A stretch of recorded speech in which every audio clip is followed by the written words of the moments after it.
Maagang dumating sa Luwakan Airport si Marivic matapos bisitahin ng kanyang mga pinsan, oras na para umuwi sa Mandaue City, Cebu. Anya, maswerte pa siya't nakahabol ito sa huling flight ng Baguio to Cebu ng Philippine Airlines. Nakita sa pinsan ko ng mayroon pang isa. Pinuhaan niya.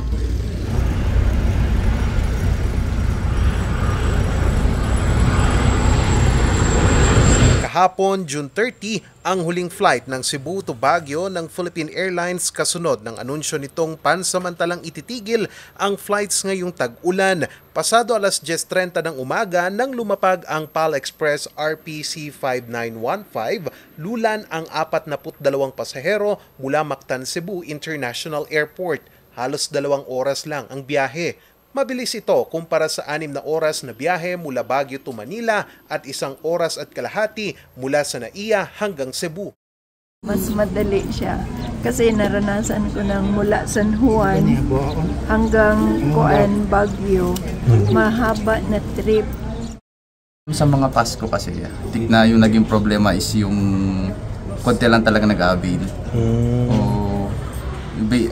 Palagi din ako nag-flight from Manila to Cebu sa PAL, and nakita ko na marami sa Manila to Cebu, pero dito sa Baguio is I think almost half kasi yung nag-avail po.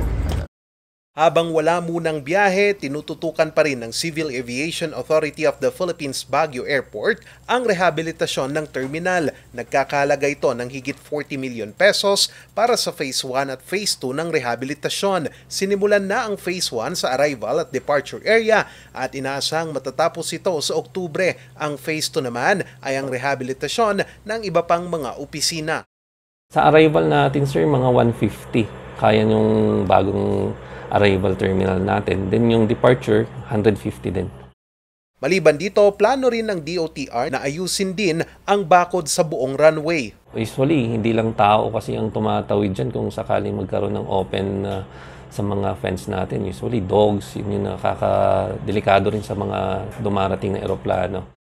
Kahit wala ng commercial flights, bukas pa rin ang airport para sa mga pribado at mga military aircrafts. Samantala, nananatili pa ring bukas ang pamahalang lungsod ng Baguio at ang pamunuan ng paliparan para sa mga nais mag-operate ng commercial flights. Inaasahan namang babalik ang operasyon ng flights ng PAL sa Oktubre.